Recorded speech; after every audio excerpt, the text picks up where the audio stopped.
Okay, hello everyone. It's Tim Davis here.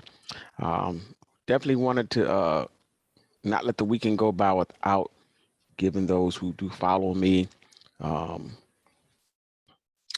follow me on my personal Twitter pages, my Facebook page, my Discord channel, my YouTube channel. You guys can catch me all over there, and also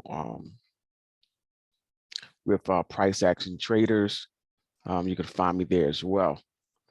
Wanted to do a quick another market review. And as the market continues to show volatility, increased volatility, um, there's rumors of a possible recession looming. We definitely know that we are currently looking at a bear market, folks, unfolding before our eyes. So with all these changes within the market and many reasons as to why, I mean, we still got supply chain issues. We still got a war going on. Um, there's just inflation out of control. So there's a lot of things that are looming right now that's going to continue to weigh on this market. And if you understand technical analysis and can read charts, you can actually see the effects everything is having. Everything I just listed is having on the market. You can see the effects within the charts. So that's why I pretty much just pay close attention to the charts without really, I know what's happening within the news, but in order for me to see how it is affecting our overall economy and market, I pay close attention to the charts. And we're going to dive deep into charts in history right now to show you guys what the technical analysis is showing us. Um, Pretty much will pretty much spell out what's happening, as far as global and local issues across the world that's plaguing our economy right now. All right, so we're going to start by taking a look at the overall market breadth by taking a look at a couple different things. We're going to take a look at the VIX. We're going to take a look at the tool that tracks the percentage of S&P 500 companies trading above their 200-day moving average. And we're going to first of all take a look at the tool that I like to pay attention to that I constantly tell you guys about that you can find on the Wall Street Journal. And to easily find this, pretty much tracks the sentiment, or should I say sentiment and breadth of the market, by looking at the by weighing,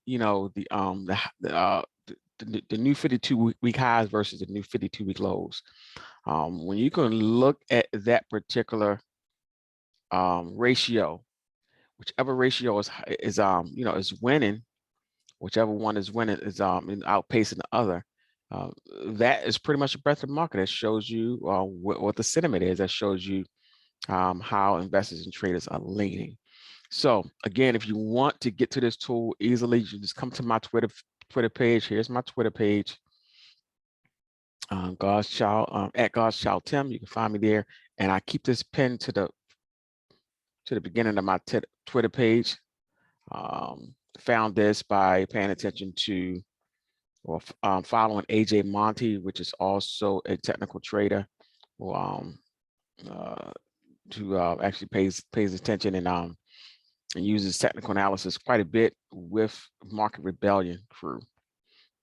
And he has this attached to his Twitter page. So here is attached at the front of my Twitter page. What it does is shows you the new 52-week highs and lows on a daily basis. And throughout the day, when on the trading day, you can actually monitor this and it can tell you, what I'm saying, pretty much the sentiment of the market for that particular day. So I watch this every day, especially at the end of each and every day at the close to see what the sentiment is. Now, as we look at this tool, shows you the date right here on the right hand side, shows you the time frame that this is recorded at 4 p.m. April the 22nd, 2022. And I'm telling you, folks, that this is why I really want folks to really start paying attention to what I'm sharing here, because this shows you there's starting to be a complete lopsidedness within the breadth and the sentiment of the market that's leaning heavily, and I mean heavily, extremely heavy towards the bear side of this market, one like we've probably never seen in our lifetime. But starting up, taking a look at the beginning of this tool right here, you'll see to my left, right under where it says new 52-week highs and lows. Right under that, you'll see NYSE, which is New York Stock Exchange, and next to that is the NASDAQ. So the first breadth of the market we're going to look at will be the New York Stock Exchange. So right here, you'll see where there were 20 new 52-week highs created. Now let's see how many new 52-week lows were created. Look at that, folks. Just below that, you see 413 new 52-week lows.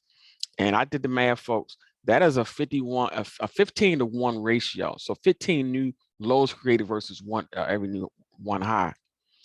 Folks, if that's not signaling a huge bear market, I don't know what else is, folks. Okay, that is an extreme,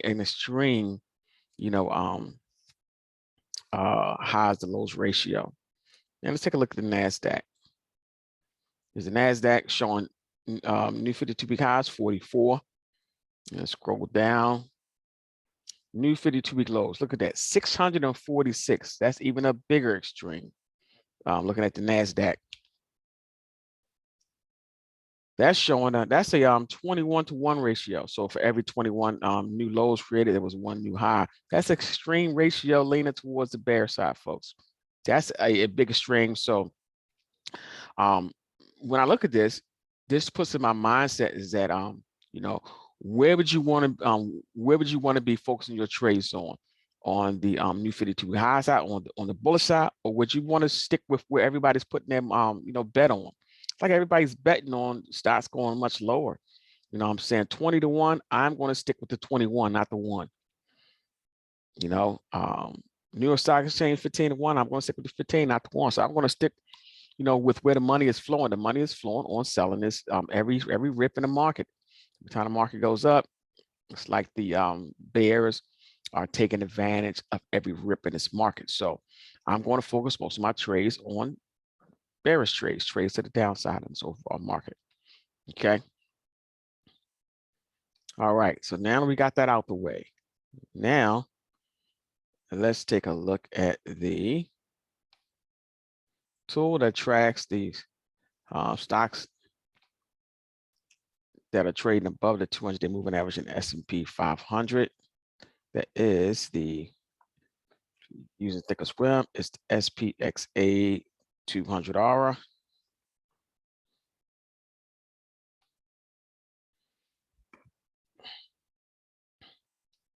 All right, here's this tool. I am going to switch and take a look at a monthly chart using this tool.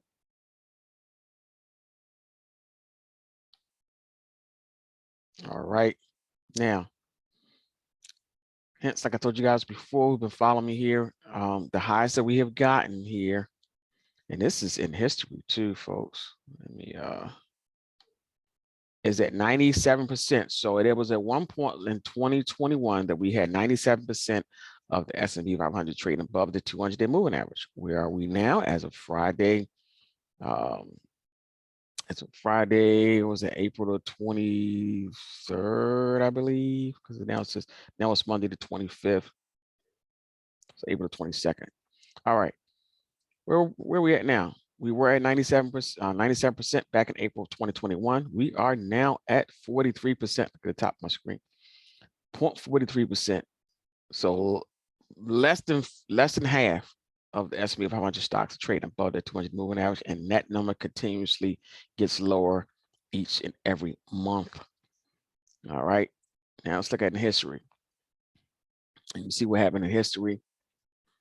And I got those areas highlighted. Every time we got up to around that 97th percentile, we would come right back down. Here we showed in 2017, we were right up here around 90%, came right back down. Right here in 2013, we were up to about 90%.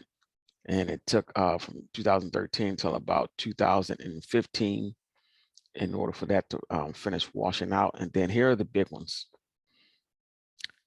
Where we at right now, from 2020 to now, that is a big one, but I think, and it looks like that one may be the biggest one in history that we're facing now. But in 2011 to 2012, we had a big reversal back down. Then the markets went back up. 2009 to 2011, 2009, 2010, I'm sorry, another big move down. And then the long stretch, 2007, all the way down to 2009, pretty long stretch, down to almost zero. So if you look at the bottom of my screen, you'll see the my different oscillators or technical tools that I use: the full stochastics, RIMS percentage, and the RSI. RSI still hasn't reached oversold level with this particular tool, and I think that's a very possibility that we can reach that level. RIMS percentage already flirting around here down this oversold level. It's been hanging around here too, so it could go much lower. Full stochastics showing that we could go much lower. I'm looking for this pain to continue, folks, probably throughout the rest of this year. Maybe we may see, maybe some bounces towards the middle or the end of the summer. We have to see how that pans out and then see what happens from that point. But the breadth of the market is totally negative. So more in favor of bears. And I'm gonna put this on a weekly chart, show you guys the channel that I've been following. And you're gonna see this channel again because it shows the same thing in the major indices as well. So here's a channel we've been trading in and spinning this downward channel. Downward channel that I've already pretty much mapped out or highlighted out the high point of this channel and then the low point of this channel. And every time we hit this low point of this channel, we seem to get a little bounce. And every time we hit the high point of this channel, we seem to get a pullback and overall breadth of the market. All right, now let's lean right towards our VIX. Take a look at the VIX. All right, something very interesting happening here in the VIX, folks. It's like the VIX is ready for its next run. So there's a weekly chart of the VIX. I'm gonna start by looking at the bottom of my screen by taking a look at the oscillators first. RIMS percentage, look at that, starting to point right back up after hitting oversold territory on VIX. Just starting to point right back up. And this is a weekly chart. Okay, so on a weekly chart, we're just coming out of oversold and heading up. So that means the next several weeks could be a big, huge up move for the VIX. Look at the RIMS percent. Full stochastics. We're just getting that positive divergence crossover in the oscillators after hitting oversold territory, and now we're just starting to point straight up. Okay, and then look at price action in the VIX. Look at that big green candle that we got on last week after 2 previous weeks in a row where the VIX is pretty much starting to head up on the weekly chart. And here is the last week, extremely bullish for the VIX. And I'm putting my price target, my next price target on the VIX first, right? Next target on the VIX first, next target. I'm looking right around 40. Reason I say, if you look at some of these wicks up here that we've hit before we got reverses, that's right around 38. I'm gonna draw trend lines so you can see where I'm pointing at. So right around this 38 level, it's like this is where these wicks have been really aiming since since last year. Since last year, the VIX have right prior to this sell-off down here in this gully, the VIX got up to as high as 38. Then we pulled back. That was in February 2021, pulled back, and then we started to revisit those highs at the beginning of this year. And as you can see, edit this real quick. So as you can see, we started to revisit those highs again in 2022. We have hit that 38 level a couple times, one here around the beginning of the year. Then we hit it here again around about February the 21st. Hit it here again around about March the 7th. And looks like we are ready to head back towards that level to test it again. I think we'll probably break out this time, folks. We'll probably break out above that level, above that 40 level. So that's something to watch on the VIX over the next week or two. We could be ready for a breakout above that 38 level, hit that 40 level. So again, the VIX weekly chart is showing a lot of strength. And right now, folks, I'm recording this kind of late this weekend. And right now it is April the 25th around 1:40 in the morning. And if we look at the VIX futures, I'm gonna pull it up real quick and see what we're looking at, what we're looking like right now at this time of the morning before the market opens in a few hours, in about, I guess, 6 hours or so.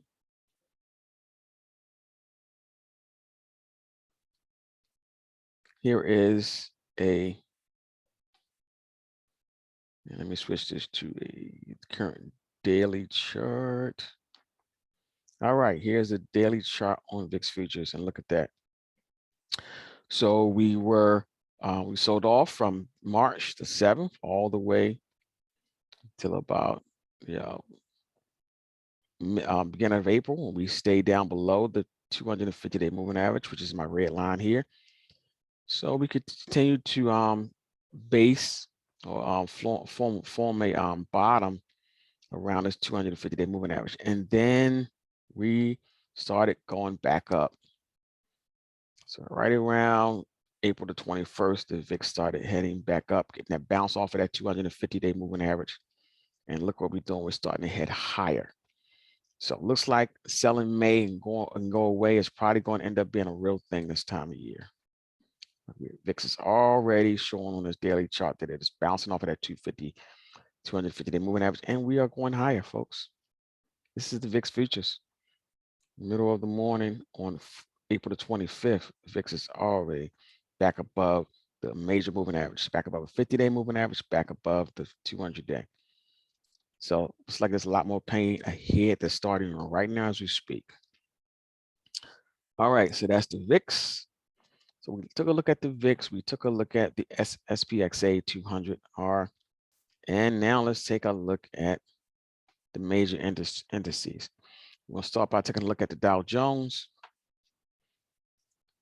Now we're going to work our way back. We're going to start looking at the monthly chart first. I want to point out something that a lot of folks need to really pay attention to, because I told you guys before that if the monthly charts, longer term charts, are showing you an overall change of sentiment, pay attention to the monthly charts, because they can also give you a pretty good idea of if this is just beginning, or we're at the end of this downward cycle, or if there's probably some sustainability and much more room to the downside. Well, I'm going to point your attention, first of all, to the bottom of this particular chart. Let's look way at the bottom. We're going to look at the RSI.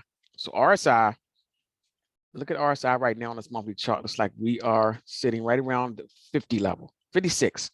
So right around 56, almost back up, almost still, towards the top, not too far from 60 to 70. So the RSI is still elevated on the monthly chart. Now, my ultimate target on the RSI on the monthly chart is right as I'm thinking we're going to go right back to where we were back in 2009. Look at that. The RSI to the left side of my screen, RSI got below 30 on a monthly chart, got below 30. So that means we got a long way to go before we hit that level. And that's my personal opinion. I still think RSI is going to get oversold on a monthly chart.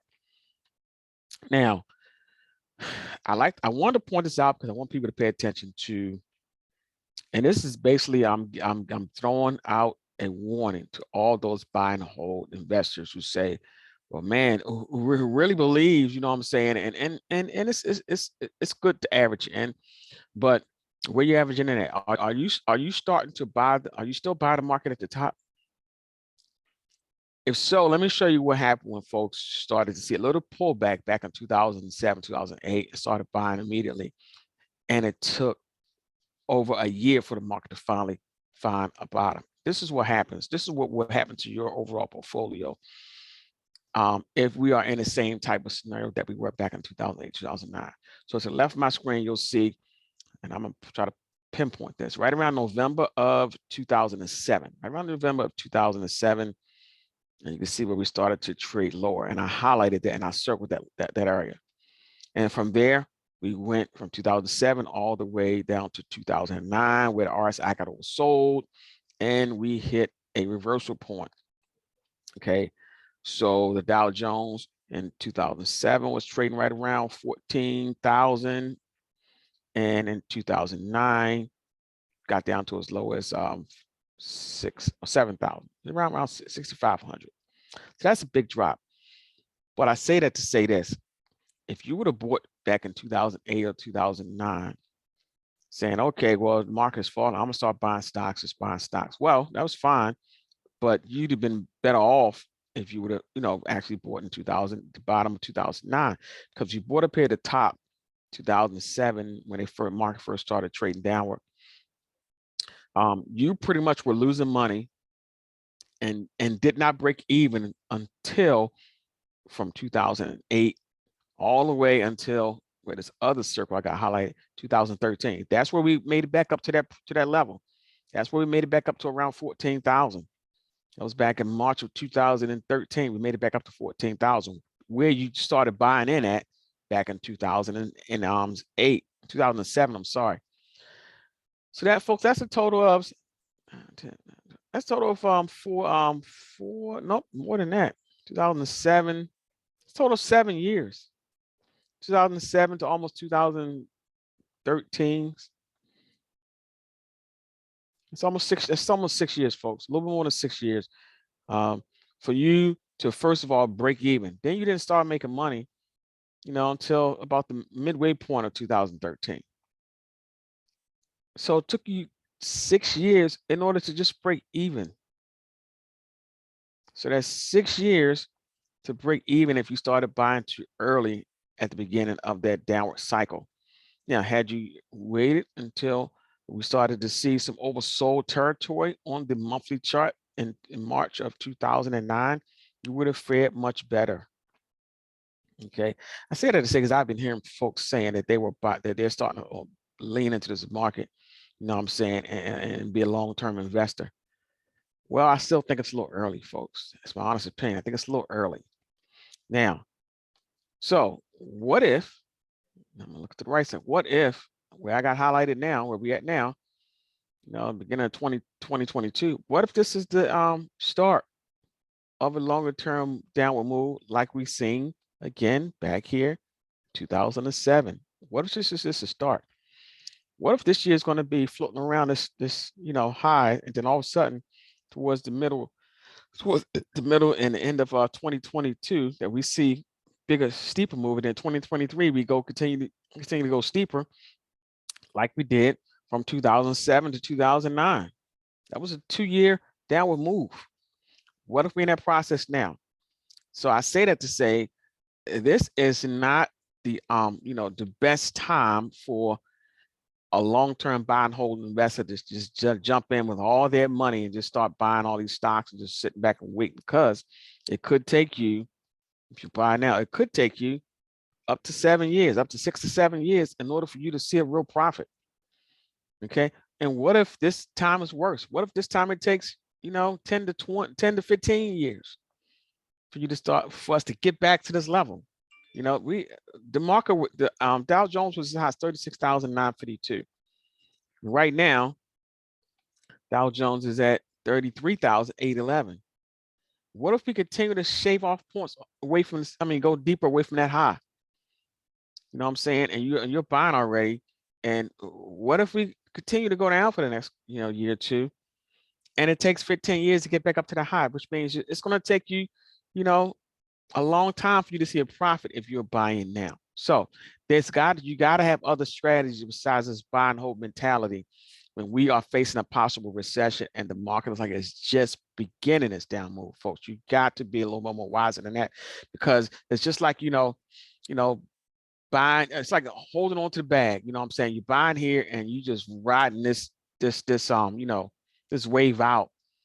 You know what I'm saying? Holding on to dead money or holding on to the bag. You're going to become a bag holder, and you could be holding that bag for 7, 6, 7, 8, 9, 10 years before you see a positive return on your investment. That's not such a wise move. But there are plenty of ways to take advantage of a cycle that's happening right now, this type of downward channel cycle, versus being a buy and hold investor. You can buy put spreads, you can do all types of things. If you own stock, you can sell you can sell calls against the stock that you own. There's many ways you can take advantage of seeing continued profits in your portfolio, other than becoming a buy and hold investor. This is not the time for this. It's time to find a way to continue to bring increases to your portfolio by either shorting the market, buying puts, or protecting your portfolio. And there's many ways you can do that. Unfortunately, you know what I'm saying, if you don't understand how to do that, you're going to have to learn how to do that. And I will be doing a live session, in-person session in the Baltimore County area within the next 3 weeks, I believe, sometime in the middle of March for some local folks. This to show them how to take advantage of this downward cycle and not becoming a bag holder, but continue to show them how to make profits in this environment. I will be showing folks that here in the near future. There's many ways to do it, and I'll be showing it in person. So again, learn how to take advantage of this downward cycle. You can make a lot more money on the way down than you can on the way up a little bit faster. That's just my honest opinion. All right, so looking at this monthly chart again, look at the TTM squeeze. You see these dark blue bars starting to form. That's showing you that the momentum is definitely in favor of the bears, and the bulls are definitely starting to lose more steam on a longer term chart. So if you look at the monthly, and I'm gonna show you a quarterly chart too, folks, that's even more dire. Look at the monthly and quarterly charts. You see that the market is losing flavor on those on the longer term charts.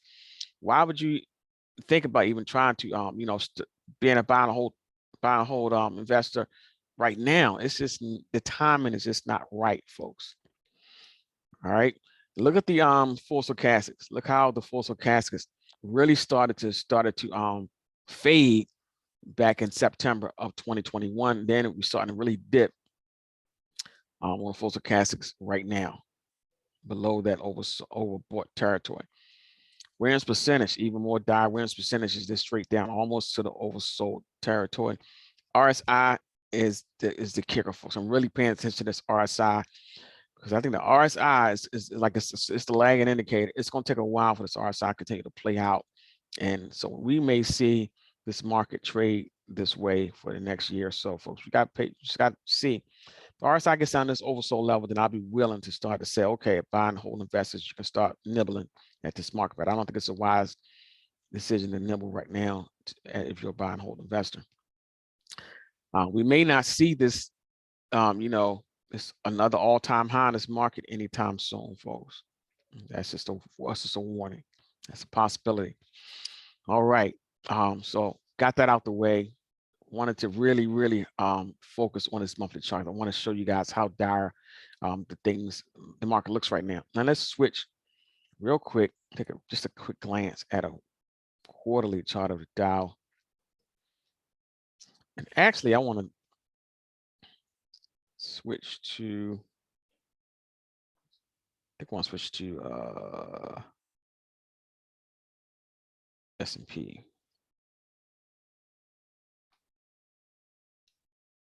Yes, here's the S&P quarterly chart.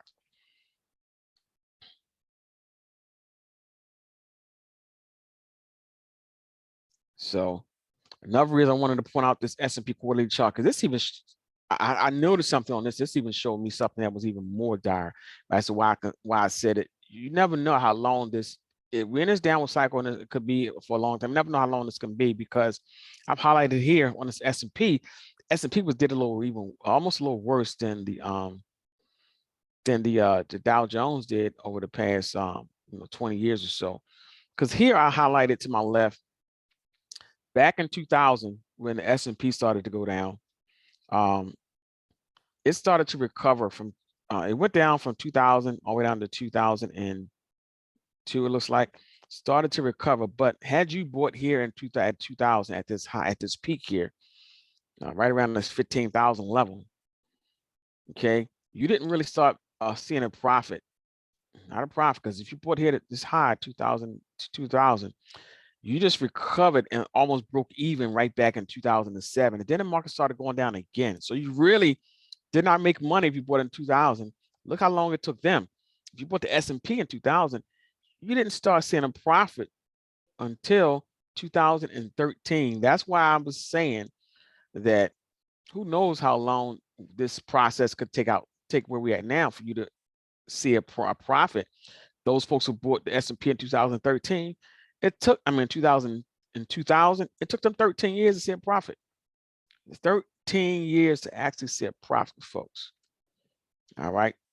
Put that in your pipe and smoke it, and reevaluate the thought process of being a buy and hold investor in the S&P at this area, in this area that we are now. Okay. Already showing these two red candlesticks, which are representing the past quarter and the current quarter that we're in. Both are red already. What if the next 7, 8, 9, 10 quarters are red? You know, how long will it take for the markets to reverse and show you gains if you buy now? Okay, versus waiting to see until the dust settles to see if even on a quarterly chart we can hit this oversold territory like we did back in 2009. Look at that. Right here at the bottom of my screen, see in 2009 with a quarterly chart, the RSI even touched the oversold territory. Look at where the RSI is now. It's still at the top. What if the RSI is heading back in to touch the bottom on a quarterly chart, folks? That could be something that could take up to the next year or two to plan it to play out. Yeah, so you'll be holding the bag at least until, you know, we bottom and show a bottoming on this quarterly chart if we're heading back to this oversold territory in RSI like we did back in 2009. Okay, so just keep that in perspective, folks. You know what I'm saying? Be very careful trying to be a buy and hold investor right now, because we could be seeing the same type of scenario that unraveled either in 2000 or in 2009, and you could be a bag holder for years to come before you see a profit. And that can hurt folks who are, you know, banking on funds that they can use in retirement, or in, you know, those who are already retired. You know what I'm saying? It could hurt those folks if you are, you know, thinking that you're going to be able to use these profits in the market now in order to be able to survive off of over the next year, couple of years or so.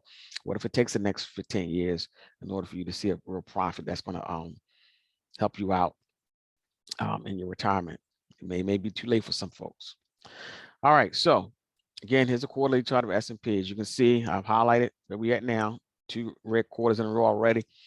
Look at the TTM squeeze, like we're just starting to turn negative. In other words, we got these light blue bars forming when the market was doing great. All of a sudden, we got the dark blue bar starting to form. We're starting to head downward. Look at the full stochastics on this quarterly chart, still above the overbought territory, but look at the red and the green line, which are in the oscillator, which is starting to separate, and the red is overtaking the green. That's negative sign saying that we could be seeing much lower prices over the coming year or so, year or two. Whereas percentage just starting to dip out of the overbought territory. RSI just starting to dip out of the overbought territory. And this is on a quarterly chart, folks. So the quarterly chart is just starting to show, just beginning to move down. Just imagine how long this could take. You know what I'm saying? Quarters, you know, this could take many quarters for this to play out, which means we could be seeing this downward pressure over the next couple of years. Something to ponder on, something to think about. Now let's switch back to a monthly chart and look at this S&P on a monthly chart here.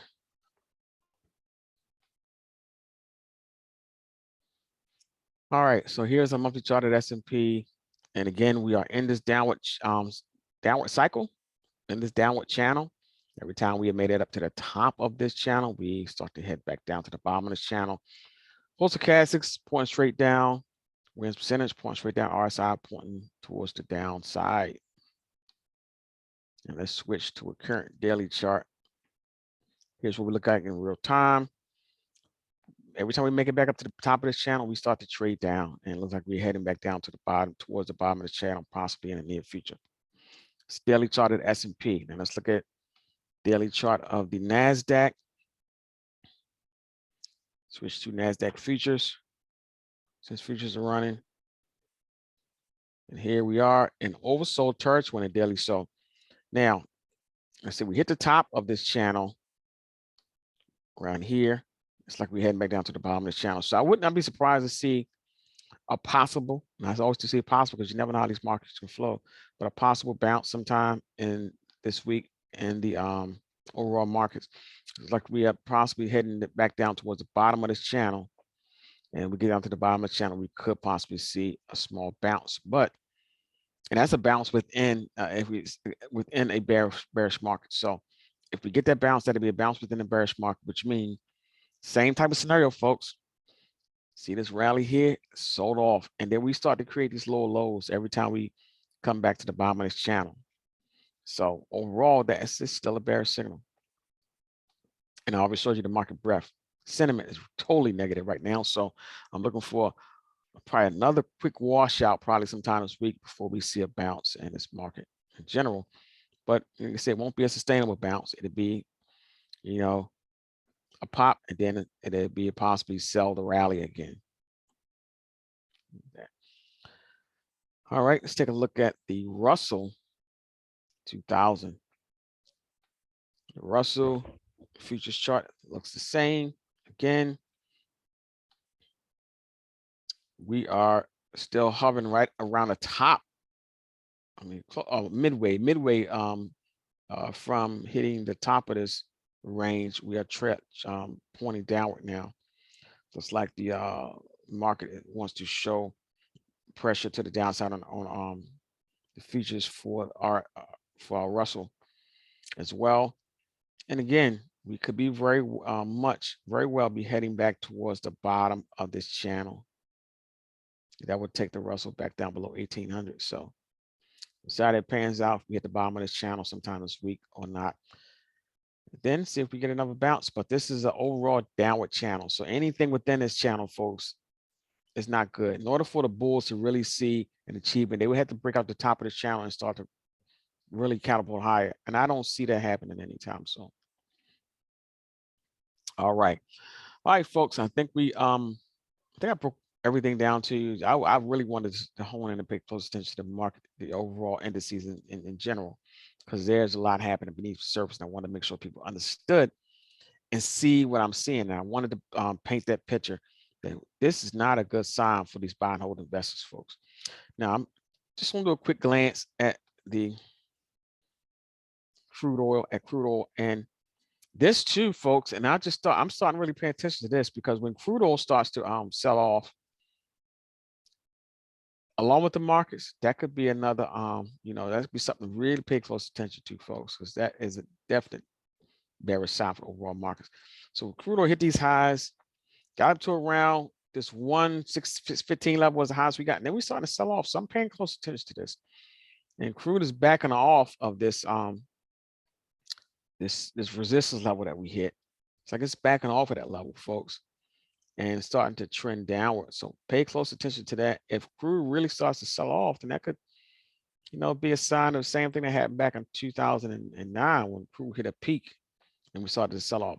So could this have been the peak when we hit that 129 level for crude? That's a possibility. So paying close attention to that.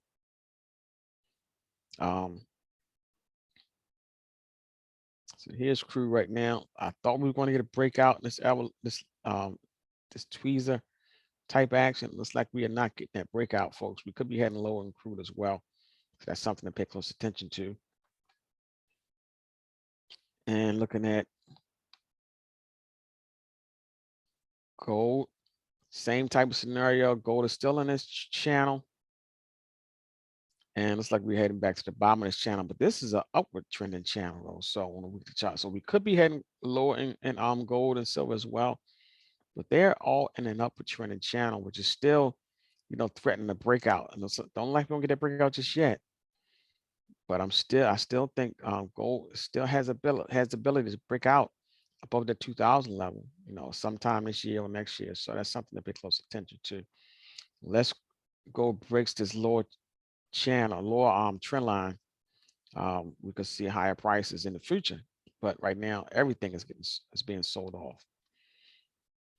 All right, folks, I think I done broke it down the best I could. I showed you guys, gave you guys a lot of information. This is probably one of my longer videos, but I wanted to spend time on this because I wanted to show you guys what the overall market is showing us. So again, folks, there's many ways to protect yourself in this environment. Now it's not the time to say, I want to be a buy hold investor. It's probably not a wise move. Look at this move on the VIX. This is just show you how extreme this VIX move has been over the past couple of days. This is the daily chart of the VIX. Look how we got into this oversold area, or this box that I consider to be a support level or support trading box, which is where accumulation level where buyers start to step in. And now VIX is getting that big breakout back above the 50-day moving average on the daily chart, which is showing us that we could be heading right back up here towards this 40, folks, on the VIX. So this is not time to be a hero, trying to be a buy and hold investor, because you're probably going to get burned. All right, folks, that's all I have for you guys. Hopefully this is something that you guys can use. And please share this, folks. This is free information I'm giving out. Share this with friends, family, and relatives, just to be a warning as to what's happening within the overall market, so they can protect the portfolio, protect their life savings. This could be detrimental to some folks who are looking to survive off of some of these earnings over the next year or so. What if they continue to invest in this market in the wrong way, and it takes 13 to 14 years? That can really be detrimental to some folks. Okay, so please share this information. Till next time, Tim Davis signing off. Have a great rest of your week, folks.